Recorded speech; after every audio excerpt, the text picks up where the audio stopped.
organizers for allowing me to present my research here in this arena. And I would also like to thank you, my interlocutors, who are Sami activists and cultural workers in Sápmi. So I would like to say Ollu Gihtu, which is thank you very much in North Sami. And I would like to start with this slide here. I hope you can see it. Yeah. Perfect. So today I'm going to talk about my research, the research that I'm going to carry out here in Edinburgh, and this is about language activism online. And I would like to start with this image here that you see. It's from the Márkomeannu festival's webpage. And you can see these two men wearing sweaters and the word Chava written on the back. Chava is the word Nusana word, and it can be roughly translated as stuff. And the caption of the picture was Samegyella lea Márkomeannu vibe mogyella. And we will come back to that later on. And I just wanted you to hear Sami languages first before introducing the rest of my presentation. So before going on, I would like to give you some coordinates and where my research is situated. We are in Sápmi. Sápmi is today a transnational region in northern Fennoscandinavia. Some of you may not be so familiar with this image, but this is actually Fennoscandinavia, and this is an Arctic-centric map. You can see that Sápmi stretches across 4 nation states, but we can also say that these nation states, and especially its borders, their borders, partitioned Sápmi, fragmented it, dividing people who spoke the same language.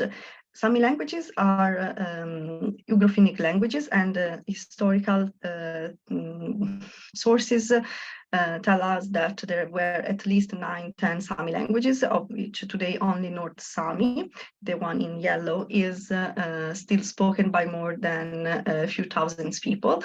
Around 20,000 people speak North Sami today, and all Sami languages are considered endangered. Here, different colors correspond to different linguistic and cultural areas. And the area where I carried out fieldwork is the one in yellow. And you can see here a more familiar map for most of us.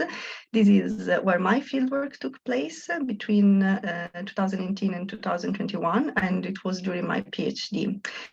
My PhD was focused on Márkomeannu festival, and Márkomeannu takes place in a place called Gallogieddi, which means the boulder, the meadow by the big boulder, which is the boulder here in the picture.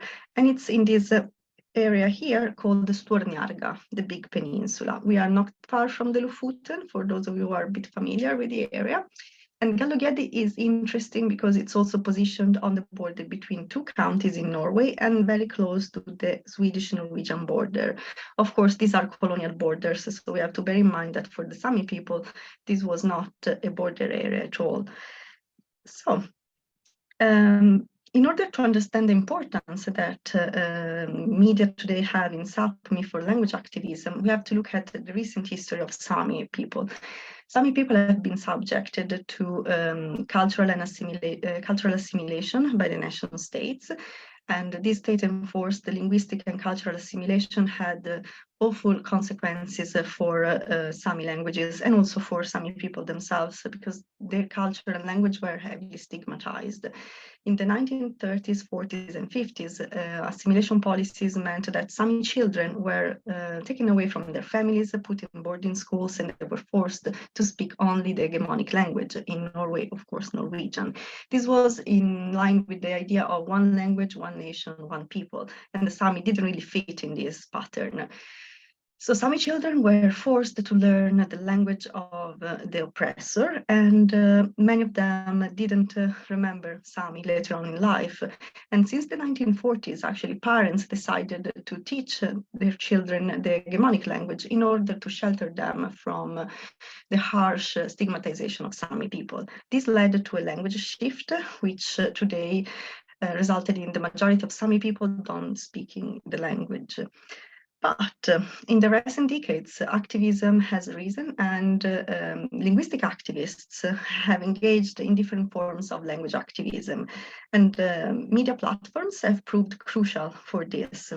And we like to start with this, which is SamiNet. SamiNet was the first Sami digital social network service. It was developed in 1997 in Jokkmokk on the Swedish side of Sápmi. And this was a huge thing. It helped creating virtual bridges between communities. As you have seen, Sápmi is huge and people live scattered across long distances, and meeting places like markets, fairs and festivals occur maybe once or twice a year for the community, and digital media actually allowed the people for meeting and discussing things in their own language.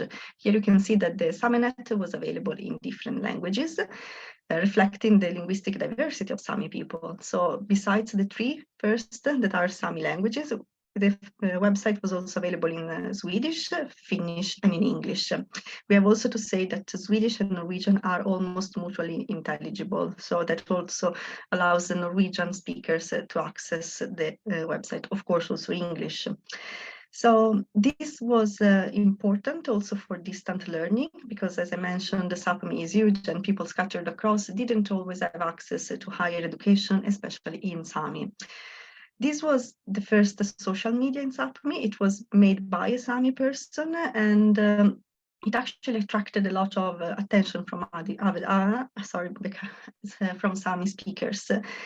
And this was a collaborative social network environment, and digital media in Sápmi, as in other contexts, had a huge impact because they were very helpful in fostering a sense of community, of fellowship, and of belonging, here marked by the Sami languages.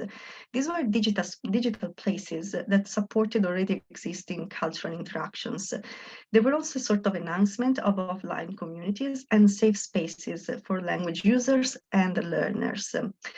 And of course, there was also continuity between offline and online cultural expressions. Now I'm going to go to the next slide. So SamiNet was also crucial for the development of Márkomeannu Festival, and this is how I got into Sami media. So Márkomeannu was first held in 1999 in Sztornyárka, and it was a small meeting between local youth, members of the local youth community. And it developed into something much bigger than that, and today is one of the most important Sami festivals in the area. I don't have the time to go into the importance of Márkomeannu, but bear with me just a second. Márkomeannu is extremely relevant because it also it works for the local community as a sort of meeting place. And of course, the festival lasts only a weekend, but the preparation lasts the whole year. So people lived scattered across all of Norway and even Sweden. And the festival organizers, some of them were in Tromsø, some of them were in Oslo, some were abroad, studying in England. And in that sense, SamiNet provided a sort of platform for them to meet online in the early 2000s. This was hugely important because they used SamiNet as a sort of Márkomeannu headquarter online. And they also then started using another platform. They opened their own website a few years later called Gulag Guz Buzza, which in the local variety of Sami means can you hear the buzz? And this was on WordPress. This was active until 2014, more or less, when they moved their headquarters on a dedicated website. This was a very important tool for the local festival organizers because it was dedicated only to the festival and people could access it also, also people who were not Sami themselves. Unlike SamiNet, in order to access SamiNet, you need to register, you had to be accepted. Here it was an open website for everybody to join in the conversations. So here you can see that actually the image of the SamiNet of the website is actually taken from one of the posters, and some of you may have recognized the American poster from World War II, which is here, from which the local Finnish activist group developed this other poster, and they actually adapted it to the local culture with the hat. Posters are hugely important for Márkomeannu. They become iconic, and they are also a sort of advertisement for the festival. They actually spam every kind of social media with these posters so that people can see it, and it's also about the visibility of the festival and of the language of the festival. As I mentioned, my research is about language activism, and I started by analyzing the linguistic landscape of the festival. Here you can see some examples of linguistic landscape documentation and linguistic activism. But then I also am going to analyze the virtual linguistic landscape. And for this reason, I have this kind of image here. This is a sort of a frame they made, and it looks like a Polaroid. People were encouraged to take pictures behind this and to post them online. And this was a way for the festival organizers to engage festival goers and to ask them to engage with the festival online. So we can see that the Márkomeannu had an Instagram account, of course, the hashtag Meannu19, and then also the second sentence, it's actually reading the 20th anniversary, because that was the 20-year anniversary of Márkomeannu Festival. This was hugely important because it allowed the people to engage with the festival online and offline. And this brings us to the different kind of media that Márkomeannu uses. So as I mentioned, everything started with Samenet, and then they moved to the WordPress blog Gulagusbuza, and then they developed their own festival that's called Márkomeannu.no. And this is interesting because, of course, the .no means that it's still a Norwegian website in Sápmi. This makes us wonder about sovereignty and the right for Sami people to have their own, to be acknowledged as a people, as a nation. This is a problem that is quite recurrent with transnational communities. Of course, they also use the social media, and here you see the Instagram homepage and the Facebook homepage. They have Snapchat. They, as they said, went on Snapchat recently, and they also use TikTok. So people engage with the festival with a different kind of media. And these online media are crucial for the Sami community, and it's one of the it's of the utmost importance today for Sami people to use the social media, because these are places, safe spaces where they can use Sami languages. Still today, people who speak Sami may be subjected to harassment in the streets in Sápmi, like in Tromsø, for instance, which is quite a big city, 70,000 people, for being 350 kilometers north of the Arctic Circle. Trust me, it's a lot. And there is a university there, they offer Sami courses, but still the stigma is there, and people report harassment on a daily basis. So Sami, as Sami festivals are physical places where Sami can be safe to express their Sami identity and language affiliation, so the digital media are virtual safe spaces.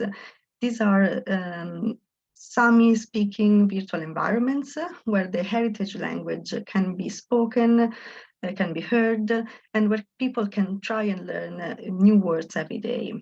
They are also important arenas to discuss issues that are important for the users, but that are overlooked by mainstream media. And media are also important because they help Sami people exert influence over information, representations, and knowledge about their cultures. And we have to imagine that until a few years ago, we didn't have that kind of opportunity. And knowledge about Sami people were mediated by cultural outsiders, among them anthropologists, and we have our own big share of guilt to face.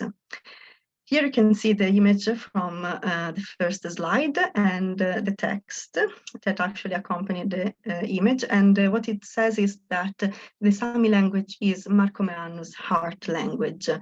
And this is quite important because most of the people in the area where Márkomeannu today takes place did no longer speak the Sami language due to the assimilation policies.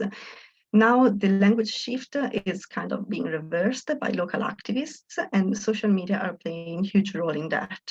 As you can see here, for instance, we have the double text. It's both in North Sami and in Norwegian, but it's first in North Sami. So even people who don't speak the language can try and translate it to themselves, learn a word or two today, another word or two the next day.